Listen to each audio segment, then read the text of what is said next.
umwambaro wa gisirikare, umwambaro w'abasirikare. Umwambaro w'abasirikare barawubaha, umwambaro wa gisirikare urubahwa. Umusirikare ntago uriya mwambaro wabo bajya bawujyana ahantu hose habonetse. Hari ahantu yemerewe kujyana uriya mwambaro, hari n'ahantu yemerewe kutawujyana, kuko n'umwambaro w'icyubahiro, n'umwambaro w'akazi, n'umwambaro bambitswe n'igihugu, n'umwambaro reka nkubabwire.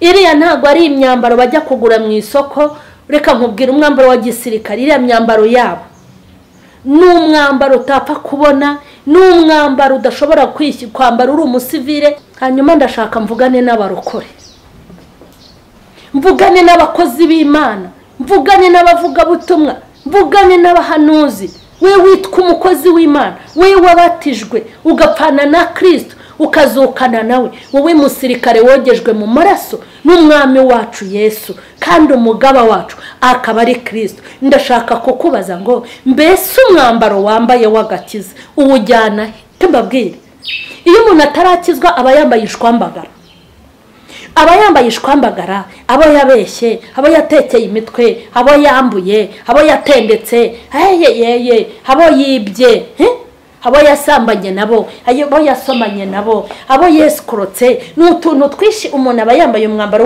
w'ubushwambagara. Ariko haleluya, iyo maze gukizwa ukabivamo, Imana ikwambura wa mwambaro. Yesu nahabwa icyubahiro, ikwambura wa mwambaro w'ubushwambagara bw'imirimo mibi, ikawujugunya, ikawutwika, yarangije ikatwoza mu maraso y'umuhungu w'ifura.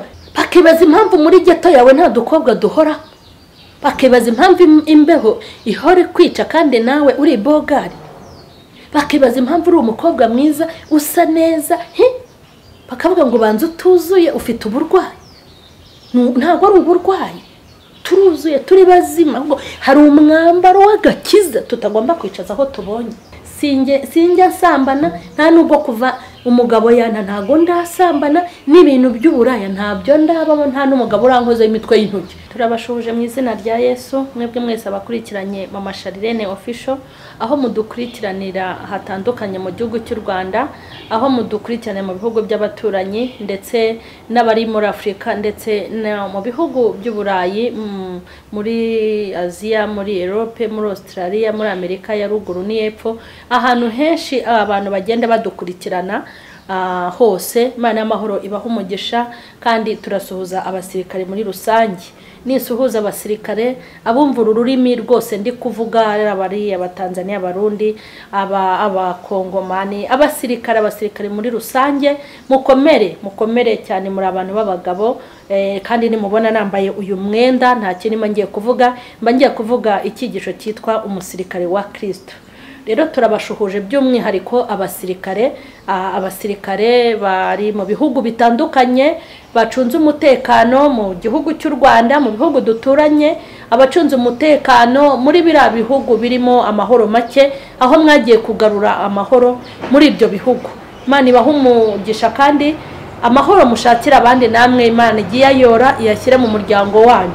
Hanyuma nkasuhuza n'abasirikare ba Kristo aho muri hose, aho mwagiye rero kugarura umutekano kugira ngo mutange amahoro. Imana ikomeze kubaha support, ibafashe mu buryo bwose, kandi murakomeye, muri abantu b'abagabo. Hanyuma abasirikare ba Kristo navugaga ngo ntabapfira gushira, ndabizi neza nubwo hari ibigwari, nubwo hari badezata na bademobe muri ibi bintu by'Imana, hakaba n'abafashwe matekwa bakarasirwa ku rugamba bamwe. Ariko nagira ngo mbabwire ngo hari abandi bagikomeye, hari abandi bagishikamye, hari abandi bavuga ngo yadukiza kandi itanadukiza, ntago tuzubararira igishushanyo. Hari abandi bavuga ngo twakonambyeho, twakugumyeho, ntago tuzakuvaho. Abo ndabizi ko bahari, namwe rero mukomere. Ariko abarwayi, abazima babereyeho, abarwayi, abanyambaraga babereyeho, abanyantege nkeya, abafite babereyeho, abadafite. Dukwiye kuba igisubizo kuri bene wacu b'abademobe, badezata, nabo bafashwe matekwa, b'abakirisitu bagafatirwa ku rugamba. Tukwiye kubabera igisubizo. Hanyuma uyu munsi turashaka kuvuga ku musirikare. Ni episode ya 26 y'umusirikare tugezeho, ariko uyu munsi nashakaga kuvuga ku mwambaro wa gisirikare, ukuntu abasirikare baha agaciro umwambaro wabo. ubushize twagiye tuganira ibintu byinshi bitandukanye. Twaganiriye ukuntu umusirikare ukuntu abasirikare bakunda igihugu, twaganiriye ku bwitange bwabo, twaganiriye ku rukundo bagira, twaganiriye ku bintu byinshi, ku ibanga ry'igihugu, ukuntu batajya bamena ibanga, twanabivuzeho mu buryo burambuye ukuntu umusirikare bamwica ariko ntamena ibanga. Twagiye tubiganiraho kuri episode ya 24, episode ya 25, hanyuma ubu tuvugana tugeze kuri episode ya 26, hanyuma tugiye kuvuga ku mwambaro w'abasirikare, umwambaro wa gisirikare, umwambaro w'abasirikare. Umwambaro w'abasirikare barawubaha, umwambaro wa gisirikare urubahwa. Umusirikare ntago uriya mwambaro wabo bajya bawujyana ahantu hose habonetse. Hari ahantu yemerewe kujyana uriya mwambaro, hari n'ahantu yemerewe kutawujyana, kuko n'umwambaro w'icyubahiro, n'umwambaro w'akazi, n'umwambaro bambitswe n'igihugu, n'umwambaro reka nkubabwire.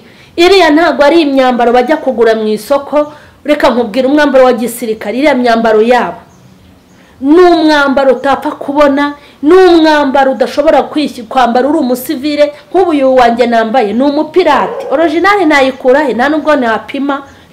Iki ni igipirate, ni pirate bijya gusa nyine. Nawe ibaze impamvu ntashobora kwambara original nayikura he ko ntagiye ku ikosi hahandi se. Nuko hanyuma n'umwambaro wubahwa, kandi impamvu bawubaha, uriya mwambaro baba barawurariye amajoro, baba barakubiswe inkoni nyinshi, baba bararaye ahantu hatagomba kura, baba barishwe n'imbeho, baba barahangayitse kugira ngo bawambare. Haleluya, haleluya. Reka nkubwire, uriya ni umwambaro w'agaciro uruta ikote ryawe waguze ibihumbi 800. Uriya ni umwambaro w'agaciro uruta ya myenda yanyu ngo mwaguze ibihumbi ngo umuntu ngo yambaye umwenda ibihumbi 200. Ni umwenda w'agaciro. Twebwe ibi byenda byacu by'abasivile tujya kugura, urakigura nyine ukakikubitamo ukagenda, ntago kuwambara bigoye. Ukubitamo ijipo ihenze, ukambara ikanzu ihenze, ukambara urukweto ruhenze, ugakubitamo agapantaro gahenze, ariko ntago bitugora no gushaka amafaranga tukabigura. Ariko uyu mwambaro wa gisirikare uba warabagoye kugira ngo igihugu kibemerere kuwambara. Reka nkubwire, ntago ari umwambaro ushobora kujya kwigera ukipima wagukwira ugahita uwukubitaho. Hari inzira binyuramo, ugomba kujya kwiyandikishwa vuti nge ndumva ashaka kuba umusirikare w'igihugu. Bati ushaka kuba umusirikare sha, wagira ngo mba mpara ariko sha mba ndi kubikeka nyine nkanabihuza ukuntu nkabihuza n'ibyo ndeba muri filime. Mbabarire nta handi mbizi. Ndashaka hari ahantu rero bakunyuza kugira ngo barebe ko ari ugukunda uniform, kuko uniform ni nziza rwose. Reka mbabwira abasirikare, niyo wambaye uyu mwenda uri gutambuka mu muhanda ububerewe rata, ntibazagushuke, ubuhagaze neza, ubusa neza rata, naberewe. Ngewe nuko abantu banseka, nazajya nta nubwo nawukuramo nge, nazajya nambara ipantaro, nkambara ishati, nkambara n'ingofero, hanyuma nkagenda mu muhanda. Yaba habagaho ibitenge bya gisirikare byizi ntuza naza nabigura nkajya byamba. Habaho amajipo nayakubita ariko rwose abantu mwaba muzi ibitenge bya gisirikare bisa bya gisirikare mwazabindangira n'amajipo rwose mwazajya mumpamagara. Hagize umuntu yibona ijipo nziza nyine ndende rumbiya mwayimpa kuko ndabikunda cyane. Uyu mwambaro rero barawubaha, kandi impamvu bawubaha nuko ari umwambaro bambara bawubemerera kuwambara bawukuye ahantu hakomeye, baba bawukuye mu mbaraga zidasanzwe, baba bararaye amajoro batigeze barara, baba n'ahantu ntimugatete. Ntago wabonye se kakantu mu biziba bakurura inda bagenza umugongo muri senyenge hano hateye ubwoba. Hanyuma ntago rero wajya kuvuga ngo nkunda igisirikare gusa. Iyo uvuze ngo urashaka kuba umusirikare ukavuga ko ukunda igisirikare, ushaka gupfira igihugu, hari ahantu bakunyuza kugira ngo barebe ko ibyo uvuga uzanabikora, ntago bapfa kukwambika. Ni nayo mpamvu rero uyu mwambaro barawubaha. Uyu mwambaro barawubaha. Iyo umusirikare yambaye uyu mwambaro ntago apfa kuwujyana ahabonye hose. nicyo shaka ko duhera. Iyo umusirikare yambaye uyu umwambaro wa gisirikare ntabwo awujyana habonetse hose.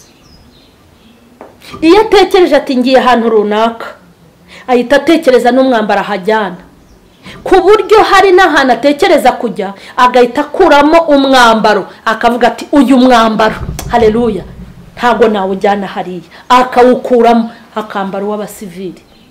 Kandi hari n'ahandi hantu adashobora kwinjira atambaye umwambaro wa gisirikare. Ntabwo ari ugupfa kuwambara, nta nubwo ari ugupfa kuwujyana aho abonye hose. Muzajya mureba ahantu abantu basohokera kuri beach ahantu hatandukanye bagiye kurya ubuzima, burya n'abasirikare baba bahari. Ariko nta musirikare uzabona ku mucanga aho kuri beach yagiye ngo kuryoshya, siko mubyita, yambaye uyu mwambaro. Hoya ntabwo ari uwo kujyana ahantu hose. Ntabwo ushobora kubona ubukwe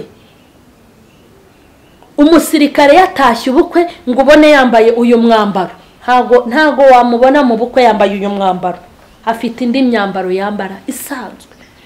Kuko uyu ntabwo ari umwambaro, kuko uba waravuye ahakomeye, ntabwo ari umwambaro wo kujya kwambara aho abonye hose. Usanga mu mahoteli abantu batembereyemo, ariko ntuzabona umusirikare wambaye uniform yagiye muri hoteli. Nta musirikare ushobora kubona ngo yanyuze ahantu ngo akanyota karamwica ngo agiye mu kabari hafata igipirimusi na cya mitsingi agotomereye na uniform. Uzabaze nawe yabikora, yagenda akihisha cyangwa agakuramo umwambaro akanywa mitsingi cyangwa akanywa fanta na primusi, ariko atambaye iki uyu mwambaro. Ntago bawujyana mu kabari.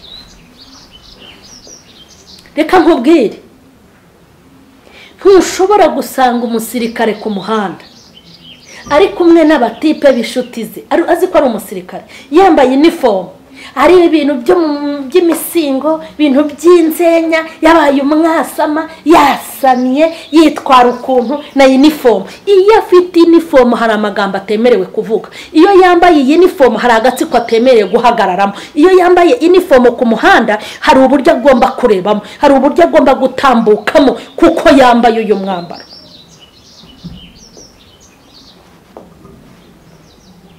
N'umwambaro bubaha, n'umwambaro wavuye ahantu hakomeye, niyo mpamvu bawujyana ahantu hasobanutse. Reka nkubwire, hari ikosa umusirikare ashobora gutekereza gukora, yakibuka ko yambaye uniform agahita arireka. Kandi nanone hari ikosa umusirikare yakora akarikora yambaye uniform, ntibamuhora ikosa yakoze, ahubwo bakamuhora ko yarikoze yambaye iki umwambaro w'akazi, iyi uniform. Ntabwo uzabona muri anniversaire umusirikare wasamaye amafoto birirwa bapostinga uri wababona yambaye uniform. Ngaho ibirori, ngaho ibiki n'ibiki ngo yagiye na uniform, afite ahantu agomba n'umwambaro w'akazi kabo. Hanyuma ndashaka mvugane n'abarokore, mvugane n'abakozi b'Imana, mvugane n'abavuga butumwa, mvugane n'abahanuzi. We witwa umukozi w'Imana, we wabatijwe ugapfana na Kristo ukazukana nawe, wowe musirikare wogejwe mu maraso n'umwami wacu Yesu, kandi umugaba wacu akaba ari Kristo. Ndashaka kukubaza ngo mbese umwambaro wambaye w'agakiza uwujyana he? Aho niho nashakaga kugira, nahashaka. Hari umwambaro twambaye w'agakiza utagaragara mu maso y'abantu mu buryo haleluya, mu buryo bw'umwuka. Hari umwambaro twambaye Imana ihaga icyubahiro. Nk'ubu nge hari umwambaro nambaye, hari undi mwambaro utandukanye na bya bitenge na ya mabaze, utandukanye na ya majipo. Hari undi mwambaro nambariraho sifa kwa Mungu, n'umwambaro uri imbere, n'umwambaro resisisi, n'umwambaro turawugira. Iyo umaze guhamya ukavuga ngo nemeye Yesu ambera umwami, ambera umukiza w'ubugingo bwanjye, abuyobore, haleluya, ukabihamisha kutazongera gusubira mu byaha, hanyuma ugateraho kashe yo kubatizwa, ugapfa ugapfana na Kristo ariwe kamanda wacu, ukazukana nawe, ahita kwambara uwo, akwambika uwo mwambaro. Imana ihabwa icyubahiro. Hari uwo mwambaro. Iyo umuntu akijijwe agahinduka icyaremwe gishya, Imana imwambura ubushwambagara yari yambaye. Hari igihe Yesu yigeze, nimba ari Yesu yigeze avuga ati mwibwira yuko ngo muri abakire ariko muri abatindi bo kubabarirwa, ngo muzi ko ngo muzi kwambara, ngo ahubwo nimuze mungureho umwambaro.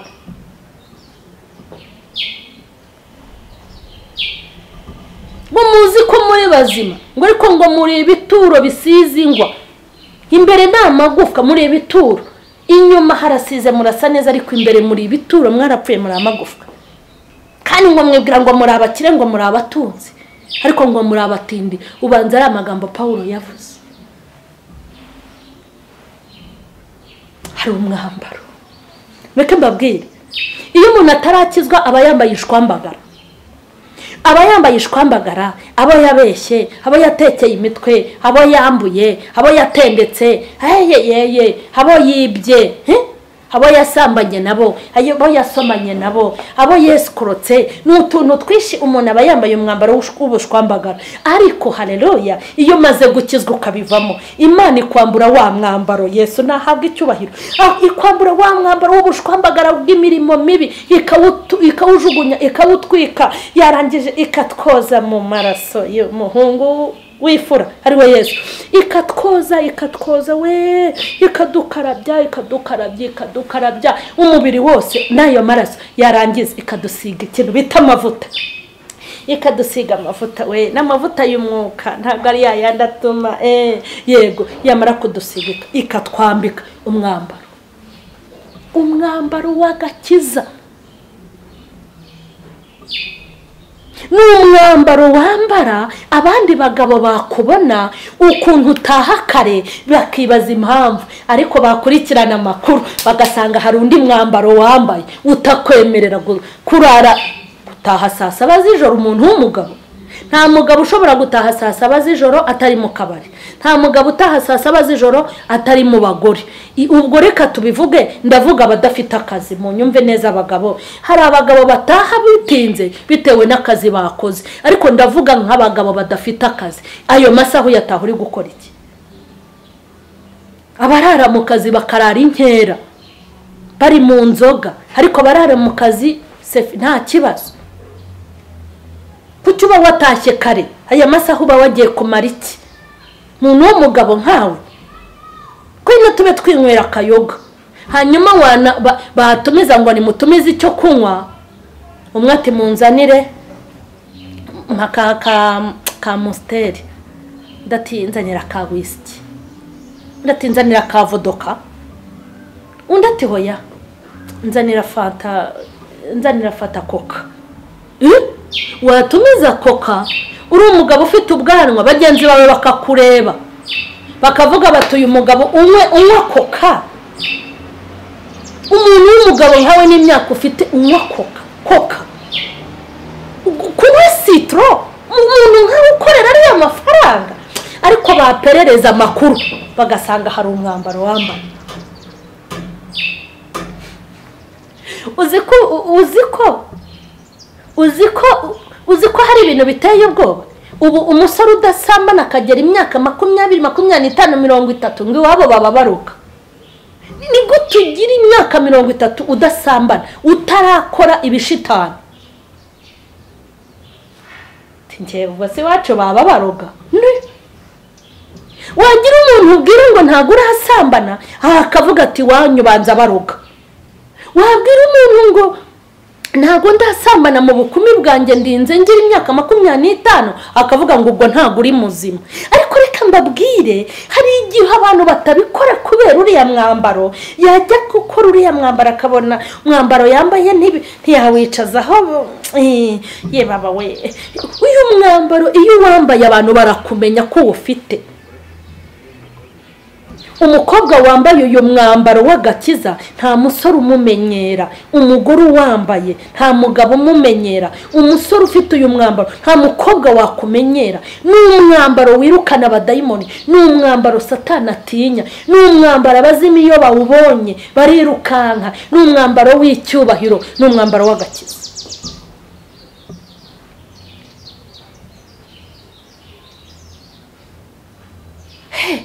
Bakibaza impamvu muri geto yawe nta dukobwa duhora, bakibaza impamvu imbeho ihora kwica kandi nawe uri bogari, bakibaza impamvu uri umukobwa mwiza usa neza, bakavuga ngo banze utuzuye ufite uburwayi. Ntabwo ari uburwayi, turuzuye turi bazima, ngo hari umwambaro w'agakiza tutagomba kwicaza aho tubonye. Uyu mwambaro abantu benshi tujya tugana nkabwira ngiye ibintu by'ubusambanyi, sinjya nsambana, nta nubwo kuva umugabo yana ntago ndasambana, n'ibintu by'uburaya ntabyo ndabamo, nta n'umugabo urankoze imitwe y'intoki, kandi uko niko kuri. Wabibwira umuntu ati urarwaye uzajya kwivuza, ibaze reka ndi muzima, ahubwo Imana ishimwe uyu mwambaro nambara w'agakiza mbaranga kuwanduza kuko ni umwambaro mwiza. Uyu mwambaro w'agakiza ni umwambaro uryamana ugasinzira, ni umwambaro ugendana mu muhanda ukumvira umugore mwiza urakeye. Reka bya bintu byanyu ngo murakeye kuko mwisize ibishahuro uzabaze. Umwambaro w'agakiza ni umwambaro wambara ukumva urakeye, ukumva uraberewe, ukagira amahoro, ukaryama ukizigura, ukabaho uri umuntu witwa no stress bitewe n'uwo mwambaro. Mwambaro w'agakiza umuntu akaba mu kazi, abantu bati kuki utiba, kuki utagavura, kuki utakira ruswa. Impamvu atiba, impamvu atagamvura, impamvu atakira ruswa ni ukubera uwo mwambaro. Hari umuntu wigeze ambwira ati mama Charlene ati ngewe wampa igihagararo nk'icyawe ntabwo nakena ndakurahine, ngaho da wabigenza gute? Yambwiye ukuntu yabigenza. Ariko ntabwo umwambaro nge nambara, reka nkubwire, umwambaro nambaye ntabwo unyemerera kurya ibiryo mbonye byose, kwakira amafaranga yose mbonye. Umwambaro nambaye ntunyemerera kuvugana n'uwo mbonye wese ngo mvuge amagambo mbonye. Umwambaro nambaye ni umwambaro w'icyubahiro, ni umwambaro wampaye icyubahiro. Uyu mwambaro w'agakiza warantabaye, umpa gusinzira. Mwambaro w'agakiza wampaye gutuza, ntago nawiyambura kuko nkwiyambuye abadayimoni banshoka, bamenyera, banyica ikintu bita iyicarubozo kuko nambaye uyu mwambaro. Hari ibiti, hari ibinenya, hari abantu banyica simpe, hari abandi, ariko haleluya. Uzi ko uyu mwambaro nambaye namenye amakuru yawo ejo bundi? Uzi ko hari abarozi bakoherezaho ibirozi byabo, abadayimoni bazugasaba bagasangura wambaye, bakajya kuvuga ngo uriya muntu yambaye umwambaro udasanzwe yatunaniye. Abadayimoni benshi bagiye batanga raporo ngo uriya mugore yaratunaniye, inyama ze zirarura zizabarurire paka kubera umwambaro nambaye.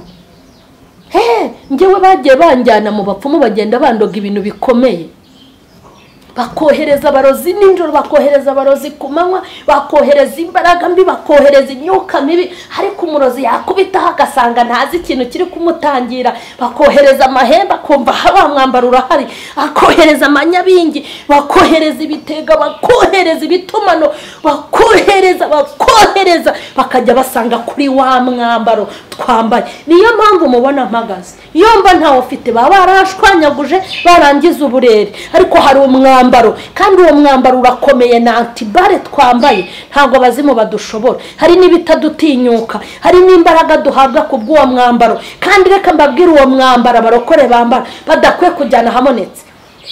Twirigo dusigana ngo kujya muri sauna si icyaha na massage, gukorerwa sauna, kujya muri sauna si icyaha, no gukora massage ntabwo ari icyaha, ariko uburyo bwakozwemo ni uburyo bugomba gutegurwa.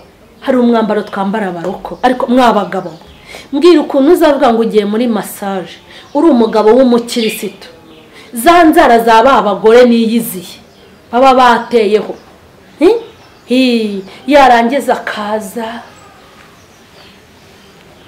agakora mu matuza sha sibyo ariko sha muri abanyamitwe n'utareba yakabakaba ntagiye mureka ariko agahera nawe reka agatuza ukakarega muroko sha erega naho mwamabuye ibi bica n'ibyinshi ngiye kuri ka massage sha impava ameze neza komera cyane yego do agatangira nimbaraye akajyaho mu bitugu n'inzara yego sha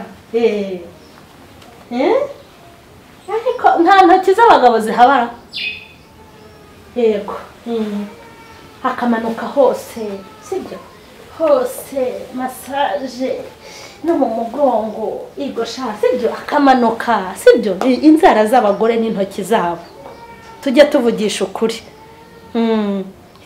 hose hose akagenda gukorera massage sibyo umugabo abagabo hari abagabo n'abasore hareruye yego sha genda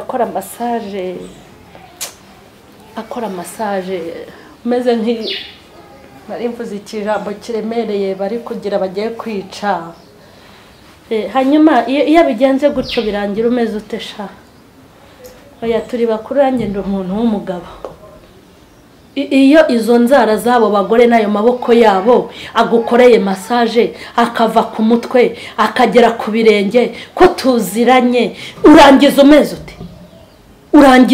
ute hanyuma se reka nkubwire ujya kwishyira hadoyi mu biganza byawe hadoyi ngo ngwino ndangiza unyice kubera iki nimba ushaka iyo massage warebye umugabo mugenzi wawe akayigukorera ko nanjye nabonye umugore mugenzi wanjye yayinkorera ntibigire ikibazo mumbabarire mumbwire kandi nguru umurokore nitubivuga ngo ntago turi gukabya nujya kuyikora ujye ugenda mu buryo bwemewe kuko massage ni umuti hanyuma mama sister ugiye muri massage sha sibyo gende bakumase umusore wanjye Imana yiremeye ureba agacumura mbese amaso y'abaga baracumura dore niba atarimbuzwa n'amaso sari ibindi bizabarimbuza nta bindi hanyuma uragiye uti umusore wanjye cyangwa umugabo naze agukorere massage sibyo bo rero banayikora neza aha agomba kuyihera arahazi bameze nk'aba pasiteri bakora deliverance dore shaka ariko munyitegereze massage nigeze mbona akavideo ka massage ndaseka ntabwo rega tuvuze ko ari mbi sibyo agukorere massage aha hose ayikore massage ayikore no mu mugongo bazi kuyikora neza agahita amanuka naha hose akayikora hose arayikora disi we akayikora hanyuma se wakoze muri betora hanyuma mujya mwirwa mubeshya ngo abarokore n'abaturage ntago ari abaturage ahubwo umwambaro twambara ntago tugoye kujyana habonetse hose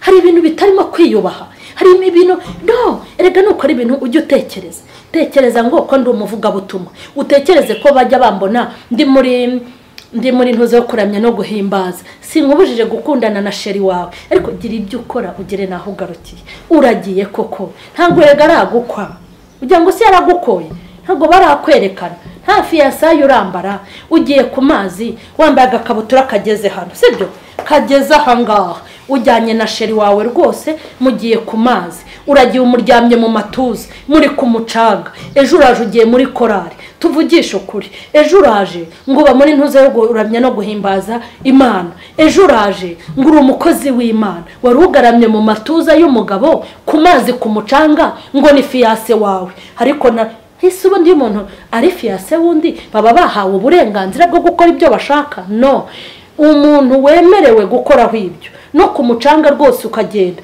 n'umuntu mwamaze gusezerana imbere y'Imana n'imbere y'igihugu si sheri wanjye se Bibiliya hari ahantu se wigeze ubona abantu basezerana ni abasheri ni sheri wawe ariko si umugabo wawe uzamwemererwa ari uko mwasezeranye imbere y'Imana n'imbere y'igihugu. Ni sheri wanjye. Hari icyo se ko ari sheri wanjye, ariko uzi ko shitani yagushutse? Ni sheri wawe se ninde ubizi ko ari sheri wawe? Wenda abasaza bawe barabizi kuko aza mukamanikana amaguru mu ntebe muri salo. Wenda musaza wawe arabizi, nabashiki be barabizi kuko ujya kumusura nyine mukirwa mwikingiranye barabizi. Ninde muntu uzi ko ari sheri wawe? Ari ijuru ntago ribizi, no mwisi ntago babizi. Mujye mwiyubaha pe, mujye mwiyubaha. Hari umwambaro w'abakirisitu. Kubura umukozi w'Imana, hari ijambo utemerewe kuvuga, nubwo kurivuga biruhura umutima, ukemera ugashinyiriza. Uri umukozi w'Imana, uri umuvugabutumwa, twese turagukurikira, turakuzi. Ugiye no gukabakaba abakobwa ndetse batanakijijwe. Ndagukunda, nibyo uramukunda, bimubwira udapfa rwose, bimubwire pe. Ariko se buriya iyo mutangiye karakazi ko gusomana, wibuka umwambaro wambaye. Iyo utangiye kumukabakaba, wibuka ko hari umwambaro wambaye. Iyo utangiye kuzamura amajipo, wibuka ko hari umwambaro wambaye. Ibyo biganza byawe n'izo ntoki, wibuka ko hari Bibiliya ufata. Ujya wibuka ko ubirambika ku barwayi, wibuka ko usengera abantu iyo babapfukamye. Uwo mwambaro wawe, reka nkubwire rega, hari uwavuze ngo ntago turi abacu ngo twigenge. Pawulo avuga ngo iki? Pawulo yaravuze ngo ibyarinda muzanjye naremeye biba igihombo kubwo kumukurikira. Kubw'uyu mwambaro twambaye w'agakiza hari ibyo twirinda. None se nimureke mbabwire, muzi ukuntu kurya inkoko biryoha? Uzi gusohokana n'umuntu mukajya kurya ubuzima si byiza se? Ariko se kuri umurokore hari uburyo ugomba kubikoramo, byanaba ngombwa ukabireka. Murabona imyaka afite 40, ntago njya nyihisha, rugo se nagumiwe. Mfite abana ngiye 5.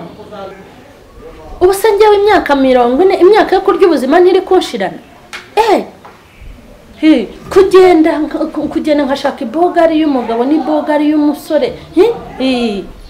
Tugende akangurira agafi tukagasangira kanamika nanjye nkamutamika. Ngaho ndebera iyo foto. Iyo foto bayizanye kuri YouTube ku biganiro byanjye, ayo mwavuga ntimuyazi. Kubera iki se? Ntabwo ifi nari yari mbi, n'uwo twari kumwe ntabwo ari mbi, ariko hari ibintu bitajyanye, hari n'ibintu bidahura. Ibyo ngibyo bigatuma rero uyihomba. Hari umwambaro twambaye, hari umwambaro dufite tugomba kurinda kandi tukawurinda ibiziba. Umwambaro w'abasirikare. Kandi reka nkubwire, uyu mwambaro iyo wawurinze nawe urakurinda. Iyo umwambaro wawubashye nawe urakubaha. Ndashaka ko dusenga, ndashaka ko dusoza. Ndashaka ko dusoza. Babwira ngo nimurinde imyambaro yanyu y'agakiza. Wakubana uri gutukana nk'abashikazi, wifashe mu mayunguyungu mu isoko, ntabwo yamenya kuri umurokore. Iyo uri muri rusange nta muntu umenya kuri umurokore kuko uba umeze nk'abandi. Ariko umwambaro wacu tugomba kuwurinda. Uyu mwambaro waturutse ahakomeye, nicyo nari nibagiwe. Umusirikare yambara uriya mwambaro kuko waturutse ahakomeye, ariko natwe uyu mwambaro wacu waturutse ahantu hakomeye. Kugira ngo mureke mbabwire, kugira ngo mbe umukirisitu nabatijwe muri 2003, natangiye gusenga muri 2002, nuzura umwuka wera ntangira gukorera Imana muri 2004. Ngaho mbabarira iyo myaka, bari iyo myaka maze mu gakiza. Harabura ingahe se ngo yuzure 20? Nararushye kugira ngo mbe umurokore byaranduhije, kugira ngo mbe umuvugabutumwa byarangoye. Iyi myaka maze mu gakiza kugira ngo ngere muri uru rwego, hari imbaraga natanze, hari igisuzuguriro, hari ibitutsi, hari ibintu byinshi, hari ibyo nirengagije iraha ry'isi. Nemera kurara nizingazinze n'ipine kandi hanze hari amabogari. Hari ibintu nahombye, hari ibintu mfata nk'ibibambwe. Ibimbere bitwenge kuri njyewe biba ari amarira, ibimbere umunezero kuri njyewe biba ari ibibambwe. Hari ibyo ntegera, hari ibiryo ntemerewe kurya, hari aho ntemerewe kujya, hari ibintu nigomwe. Hanyuma mfata uyu mwambaro w'agakiza ngende nkujandike mu biziba, mu myanda. Ngomba kuwuha agaciro. Twaravunitse kugira ngo tubabo turibo. kugira ngo Imana iguhe agakiza. Hari imbaraga zatanzwe. tugiye gusenga Narindi kuri episode 26 ndi kwigisha ikintu bita umusirikare wa Kristo, ndi kuvuga ku kintu bita kurinda umwambaro wa gisirikare. Imana nibaha umugisha abakurikiranye Mama M.Charlene official, mukomeze mukore share, mukomeze mwandika aho hepfo kuri comment, mukomeze mukore subscribe abatarayikora. Hanyuma Imana y'amahoro ibaha umugisha. Turabakunda. Twari mu kiganiro cyitwa umusirikare wa Kristo episode 26 dusenga Imana. Turagushimye Mana y'imbaraga, tugushimiye ukuntu ukomeye, tugushimiye agakiza waduhaye, tugushimiye ko wadutoranyije, waraduhamagaye. Haleluya. Tugushimiye umwambaro watwambitse. Uyu mwambaro uduha amahoro, uduha ibyishimo, udutandukanya n'abandi. Uyu mwambaro n'uburinzi, ni igitinyiro. Habwa icyubahiro cyane. Haleluya. Turagushimye. Twemerere ufuri imyambaro y'abantu kandi uduhe kubaha umwambaro waduhaye. Ndasengera dezata na demobe zo mu itorero z'abakristo, wongere uzahure, wongere uzure, wongere ushyigikire itorero, wongere urivomerere, wongere ugire icyo ukora gikomeye hagati mu bakozi bawe. Ukora ibyo ugomba gukora kugira ngo abantu bagere ku rwego wishimira. Twongeye gusenga tukwereka abasirikare aho bari hose, ujye ubaha imbaraga, ujye ubarinda, ujye ubacungira umutekano, kandi izina ryawe ntirikwibagirane muri bo. Ujye ukora ibyo gukiranuka hagati muri bo, bajye babona imbaraga z'Uwiteka, kandi ukomeze ubashyigikire mu gikorwa cyo gucunga umutekano. Ufashe itorero, ufashe igihugu, ufashe imiryango y'abantu batandukanye. Ugirire neza abagukomokaho, ugire neza abagushakana umwete, ugire neza abagukeneye. Cyubahiro n'ikibi cyawe ni mu izina rya Yesu. Amen.